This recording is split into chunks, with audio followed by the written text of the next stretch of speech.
The Lighthouse Keeper's Picnic. Mr. Grinling was a lighthouse keeper. He lived with his wife, Mrs. Grinling, and their cat, Hamish, in a little white cottage on the cliffs. When he was a younger man, Mr. Grinling used to row out to the lighthouse every morning to clean and polish the light. Now he had an assistant called Sam. Some days Mr. Grinling was the lighthouse keeper, and some days it was Sam. On his days off, there were lots of things Mr. Grinling liked to do. He liked playing hide-and-seek with Hamish. He liked growing geraniums and heliotropes, and he liked singing loudly in the village choir. But most of all, he liked eating.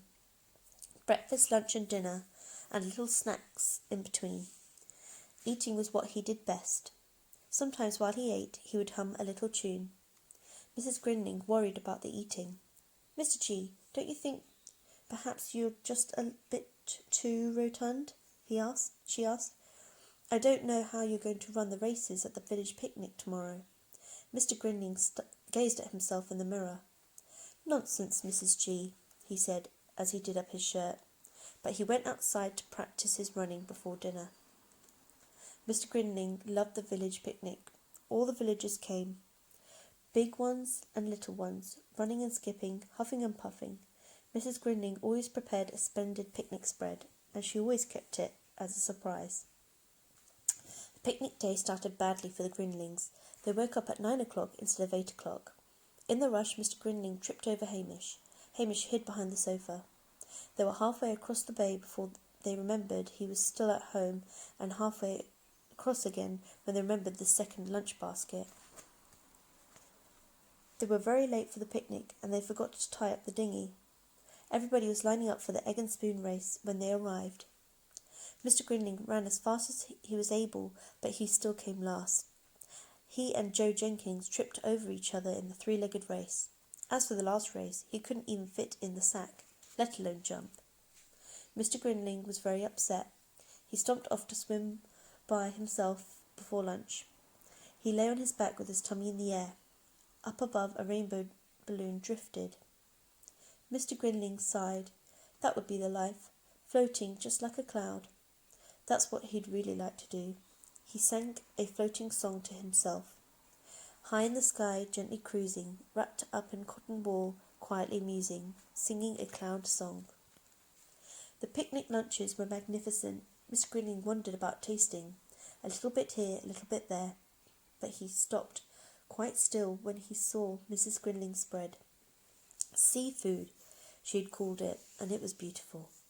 Mr. Grinling ate a piece of everything. "Delicious and delectable," he announced with his mouth full of green whale jelly. "The best cook here today, Mrs. G. Possibly the best cook in the whole wide world." Once the picnic was eaten, everyone was too full to run or jump any more. Most of the villagers packed up their baskets and went happily home. Mr. and Mrs. Grinling felt like a rest. They lay in the sun with their heads under their hats and quietly snored. When they awoke, the sun was beginning to fade, the tide was coming in, and the dinghy had floated away. "Well, that's that," said Mrs. Grinling. "We'll have to walk home." Mr. Grinling groaned. They set off around the rocks, in and out, up and down. They went over and under, rock after rock. Soon the sun had disappeared. The water came closer. "We must hurry, Mr. G," said Mrs. Grinling. "The tide is racing in." But Mr. Grinling couldn't hurry. "I can't climb any more," he puffed, "and I certainly can't climb through that hole. I'll get stuck." Mrs. Grinling looked at the hole, and she looked at Mr. Grinling's tummy. "In that case, there's nothing for it," she said. "We'll have to stay here till morning." They found a flat rock and huddled together to keep warm.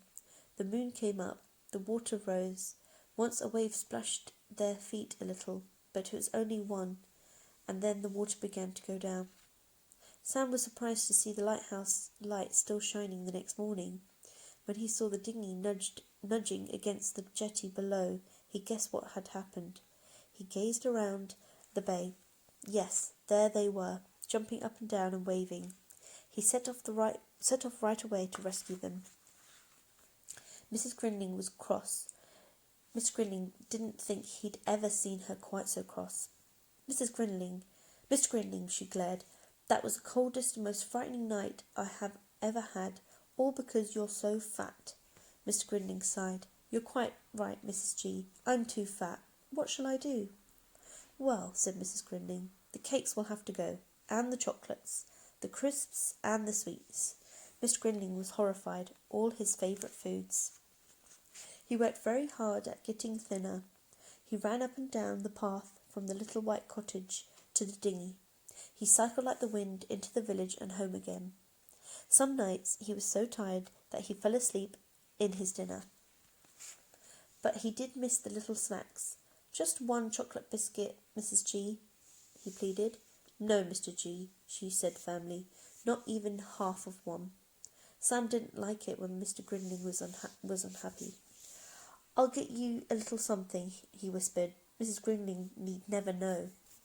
Mr. Grinling hid the snacks very carefully, and he only ate one thing each day. But when Mrs. Grinling told him to climb on the scales, he was as heavy as ever. "I don't understand," said Mrs. Grinling. "You've been so good, no chocolates or biscuits." Mr. Grinling gazed at the ceiling. For the next few days, Mrs. Grinling watched Mr. Grinling very closely. She spied from behind the door when he crept into the living room. "Got you, Mr. Grinling," she pounced as his hand reached into the vase. "You should be ashamed of yourself." Mr. Grinling hung his head. "Promise me," said Mrs. Grinling, "no more snacks." Mr. Grinling sighed. "I promise, Mrs. G." Mr. Grinling went on trying to get thinner. One day, when he was out cycling with Hamish, he saw the rainbow balloon again. It was so close he could hear the gentle roar. "I'd love to float like that," he thought, "as light as a feather. But then I'm not light." He looked at his round tummy. "I don't suppose I'd even fit in the basket," he said gloomily. He told Mrs. Grinling about the balloon that evening. "Not for you, Mr. G," she said. "They'd never get you off the ground." Mr. Grinling got a surprise in the village the next day. He saw a large notice in the house window. He knocked at the door. "I don't suppose I'd be able to have a ride in your balloon?" he asked. The balloon lady gazed at him. Then slowly she walked around him both ways. "Of course you can," she said, "and we could probably take Mrs. Grinling as well." Mr. Grinling smiled, a great beaming smile. So that's how the Grinlings went floating one fine afternoon. Hamish and Sam waved them goodbye. Up and over the lighthouse they went across the bay, past the rock where they'd spent that cold night over the sea, where the whales dived and played, over the cliffs where the seagulls nested. And then the land was below, houses and barns, cows, sheep and horses. Mr. Grinling smiled at Mrs. Grinling.